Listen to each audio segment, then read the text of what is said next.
tudo é luz celestial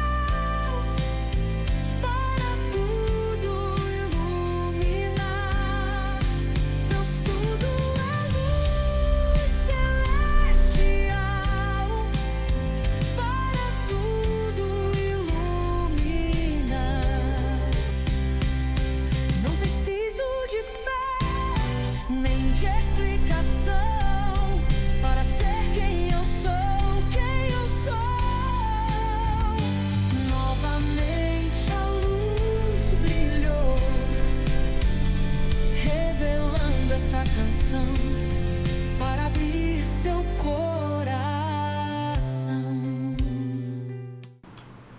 Teve uma pessoa que eu nem conhecia, a de Limeira, a que eu conheci de Limeira, eu mandei os folhetos. Aqui, a pessoa de Limeira conhecia, mandou, que eu não conhecia. Foi lá na firma dizendo que caiu o folheto na mão dele, ele seguiu, estava aqui, com um problema sério lá de financeiro da empresa.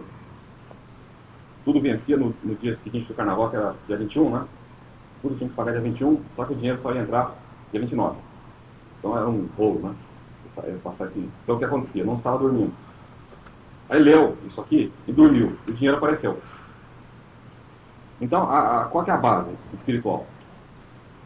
Eu sempre digo que a mente humana não enxerga nem o mundo visível, né? Basta ver que nós estamos forrados de micróbios aqui, ondas de rádio, ondas de televisão, ondas de celulares, telefone. Sim. O mundo visível, ele é desconhecido da mente humana, já, não é? Nós enxergamos uma parcela dele. Nós pegamos o espectro, quem estuda física vai ver lá o espectro visível, é uma faixinha de nada. Depois vem aquela ondas hertzianas, infravermelho, ultravioleta, e uma coisinha de nada aqui visível, depois sai de novo para o invisível. Isso aí para nós é bom saber, para a gente não confiar no visível. Porque todo mundo confia no visível, como o presente. Quando a gente mostra para a pessoa aquilo, ela está aqui, ó, bom, agora sim, agora tem. Tá? Agora a pessoa não está enxergando. No caso que eu citei dos micróbios, está forrado aqui. Então a pessoa não vê. Quando o microscópio já começa, né? Deixa o micróbio aí, né? Tampar isso aí. Vai tomar outros cuidados porque está enxergando algo que já estava presente. Se o mundo visível, a mente humana não enxerga absolutamente nada dele, basta ver os átomos, né? Ninguém enxerga átomos, enxerga. Isso aqui é papel ou são átomos? Né? E será que são átomos? Até onde que nós podemos afirmar isso? Aí chega um, desintegra o átomo e fala assim, isso aí não era mais átomo, eu sou uma outra coisa. O que virou? O que é o visível? Hã? Isso aqui é papel? Ou é átomo? Átomo rasga? Né? Então, os conceitos humanos, a gente tem que, a partir disso, não tem confiança nenhuma nisso. O papel pode pegar e rasgar. De repente, a pessoa descobre que isso aqui é uma estrutura atômica. Não foi rasgado, então. Onde houve o rasgar? Na mente humana. Para a minha mente, eu rasguei o papel. Né? Se eu pegar os dois itens, as duas parcelas, colocar no microscópio eletrônico, os elétrons continuam lá nas órbitas, girando. Nada foi rasgado. Tá? Então, só dando alguns exemplos, para a pessoa desvincular essa vida dela do visível. Porque quando ela fizer isso, ela pôs fim aos problemas dela.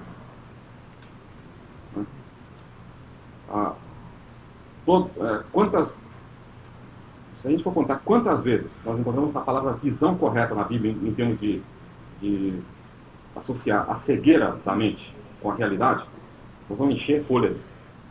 Eu praticamente acho que eu esgotei isso aí em textos sobre a visão, né? Porque quando a gente enxerga algo e a gente fica preso àquilo que nós vimos ali, nós acabamos de negar a realidade do fato. Né? Quanto mais a mente humana reconhece uma limitação presente, menos da infinitude há condições de se manifestar para ela. Né? Então, esses folhetos aqui, eu estou ficando especialista em assunto bíblico de problemas financeiros, porque como eu mandei isso aqui para todos os clientes, eu só sai esse assunto pelo telefone, né? Só isso que dá agora, né? Isso aqui e tal. As pessoas, muitas delas querem saber que religião que é isso. Um pensou, porque no da firma eu coloquei o endereço da firma, que era a Capela do Socorro. Pensaram que era da Capela do Socorro. A edição do... É.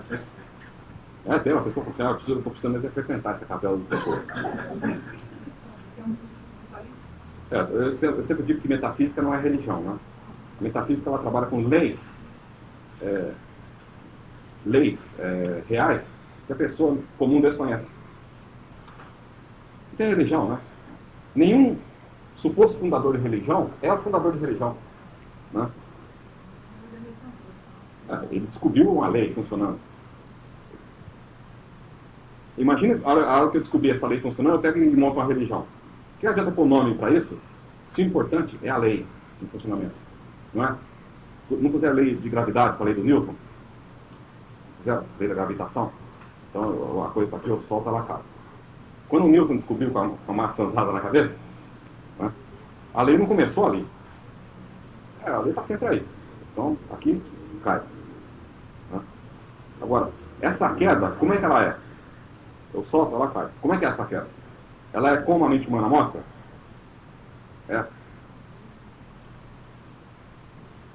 Eu li um artigo uma vez que uma pessoa drogada, ela vê isso aqui cair em tempos diferentes de duração.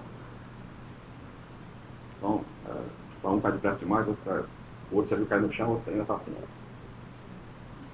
Então, o fato é um. E a visão do fato é que se altera. Né? O mecanismo é simples demais. O fato é sempre um. A visão do fato é que se altera. O que é a visão iluminada? Ela vê sempre o fato. O que é a mente humana? Ela vê sempre a sua interpretação limitada do fato. Todas as revelações espirituais partiram de quem? De quem constatou um fato.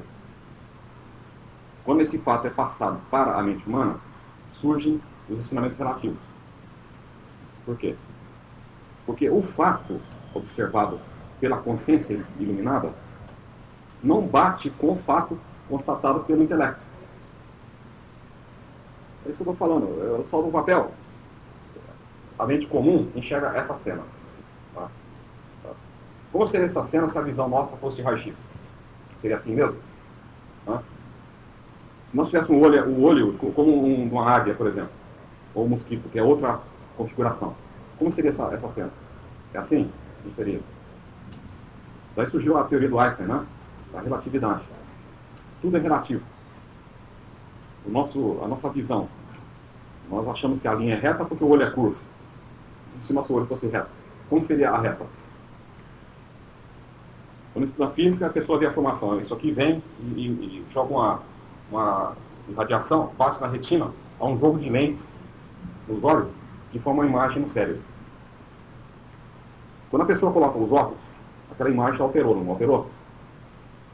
E se a lente natural do ser humano fosse que nem a dos óculos? Então todo esse mundo seria visto de igual forma, mas de forma diferente da que está sendo visto. Né? A conclusão que eu quero dizer com esse palavreado todo é que não dá para perder tempo mais, para quem estuda isso aqui, perder mais tempo em acreditar naquilo que vê. Então, quanto mais a pessoa medita, eu sempre falei isso aí, quanto mais a pessoa medita, menos problemas ela tem para resolver. Por quê?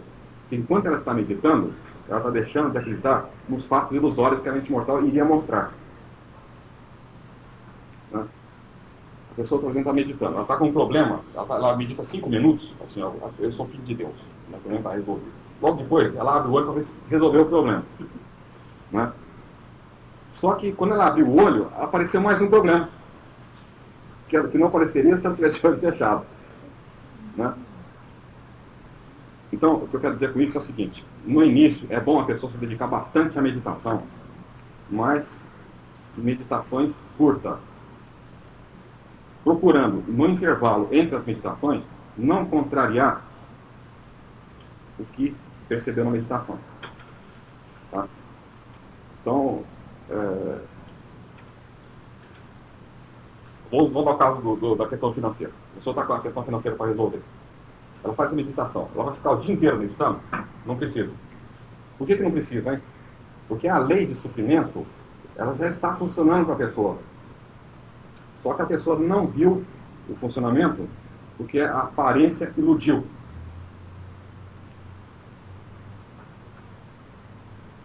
Então, ela abriu os olhos, alguém chegou lá e falou assim, você está me devendo isso, está me devendo aquilo, e você ainda vai ter outra dívida no final do mês. Isso é o que a aparência jogou para a pessoa. Tá? Mas qual é o fato real do universo? O fato, ele é tão perfeito que a pessoa fica até pensando assim, será que é assim, né? Uma vez, eu emprestei um livro do Goldsmith para um conhecido. Ele deu um livro inteirinho, de arte de curar pelo espírito. Quando ele devolveu o livro com o seguinte comentário. Ó. Que bom se fosse assim mesmo, hein? Que bom se a gente fechasse os olhos e os problemas sumissem, doença some, problema financeiro some. Que bom se fosse assim mesmo.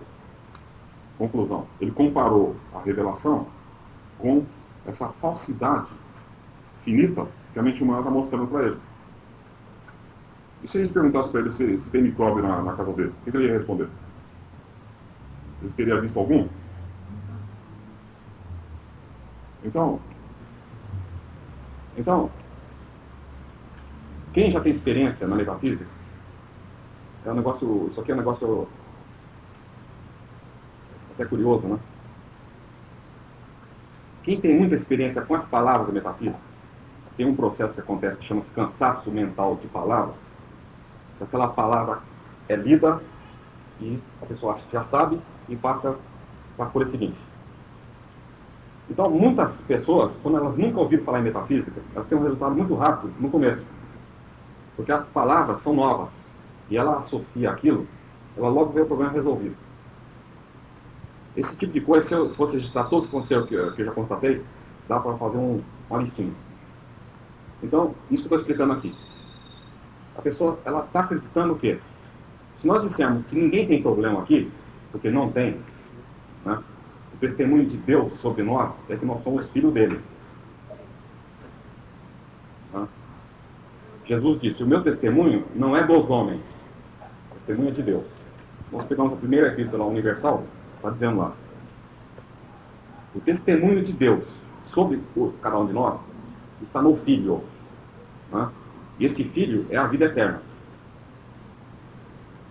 Essa vida eterna é óbvio que é a vida de Deus, né? Tá? Quando a pessoa percebe isso, ela tem esse testemunho em si próprio. É a primeira epístola universal de João. É um texto que está colado no Apocalipse, no final da Bíblia, né? Tá? Então, o que significa? E tem outra parte que diz que o testemunho dos homens sobre nós é menor do que o testemunho de Deus sobre nós. É evidente, né? Então, alguém olha para cá e faz um testemunho de como eu sou. Se alguém que quisesse ter vindo aqui não veio, vou perguntar para essa pessoa, como é que a pessoa que falou lá, como é que vamos descrever, hein? Hein? Como é que seria, hein? A pessoa fala, você foi à palestra? Fui. Como é que a pessoa é, aquela pessoa que falou? Qual seria o testemunho? Seria o testemunho, infelizmente para nós, é o testemunho dos homens. Não é o testemunho de Deus. Então, por que é bom nós sabermos disso? Porque o mundo não vai fazer o testemunho que Deus faz de nós, por nós.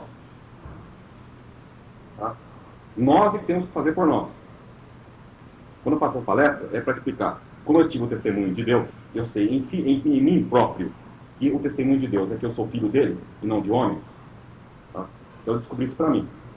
Essa descoberta, o que fez? Resolveu meus problemas. Porque a verdade liberta o ser. Tá? Não adianta eu contar isso para a pessoa, se ela faz o conceito dos homens sobre si, novamente. Tá? Então, a meditação, o que ela faz? É um endosso interno de cada um, de que o testemunho de Deus sobre si é maior do que o testemunho dos homens. Estou citando as palavras textuais de João. Então, não falar que a invenção é minha, né?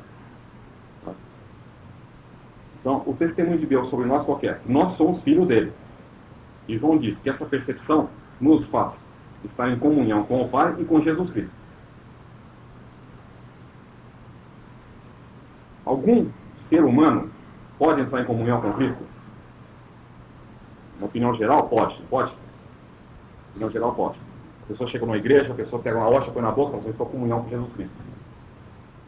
O outro vai lá,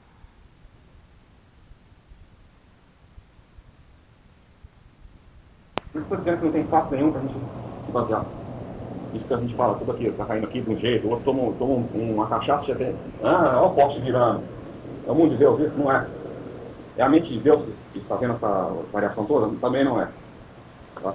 Então, o princípio básico, quem conhece a metafísica, o primeiro ponto, tudo que a pessoa estiver vendo com sentidos humanos é ilusão. Tudo. Então, nada daqui é como está sendo visto. Graças a Deus, eu não sou como estão me vendo. Entendeu? Ninguém é como está sendo visto aí. Existe um ser, né, testemunhado por Deus. E tem uma frase, uma mais forte ainda nessa parte que está dizendo que quem não acredita nisso está chamando Deus de mentiroso, né? Porque não creu no testemunho que Deus de seu filho deu. Tá? E nós, a coitada da criança, né? A criança ela é o filho pródigo. Quando a pessoa fala assim, eu vou na maternidade, eu sei que nasceu uma criancinha, não sei de quem, eu penso assim, mais um filho pródigo. Por que é o filho pródigo? Porque mais alguém que vai crescer com a ideia de que eu tenho que conquistar amor do próximo, eu tenho que conquistar uma pessoa para morar comigo, eu tenho que conquistar um emprego para me mover, eu tenho que conquistar um patrão para se ver comigo, eu tenho que conquistar isso, conquistar. Então é a mente do filho pródigo, eu tenho que conquistar. Ele sai para o mundo, ele quer conquistar. Né? E no fim, o Davi acabou comendo no chiqueiro, né? Dos povos. Né? Depois voltou para a casa do pai e encontrou o quê? A seguinte frase: filho, tudo que é meu é teu. Tá? Então, eu vou sintetizar o que eu falei até agora, tentar ser da seguinte maneira. Primeiro, o que nós estamos vendo, qualquer que seja, estou falando de problema financeiro, isso aí é extensivo a qualquer tipo de situação humana. Seja poder judicial, a pessoa está lá com o negócio tramitando, não sei aonde, aqui não anda. É o mesmo caso. Não tem nada transitando que não ande. Existe uma justiça divina que é o fato presente em ação e que a pessoa não estava percebendo. Tá? Quando a pessoa se desvincular de ser humano que está vivendo aquela situação ilusória, que é o filho da carne, né? Esse que a Bíblia chama de pecador, que não é o pecador, não é o voto para nós, é para o filho da carne, que não é o nosso ser. O nosso ser é a imagem e semelhança do Criador, e só faltava uma imagem dessa pecar, né? Então as coisas têm que ser colocadas onde elas devem ficar. Existe uma realidade invisível para a mente humana, onde Deus se manifestou como cada um de nós, chamou cada um de nós de filho dele, e deu esse testemunho. Quer dizer, aquilo que é meu é do meu filho. Aquilo que é. O que Jesus fazia, né? A minha vontade é a vontade daquele que me enviou. Não são dois seres.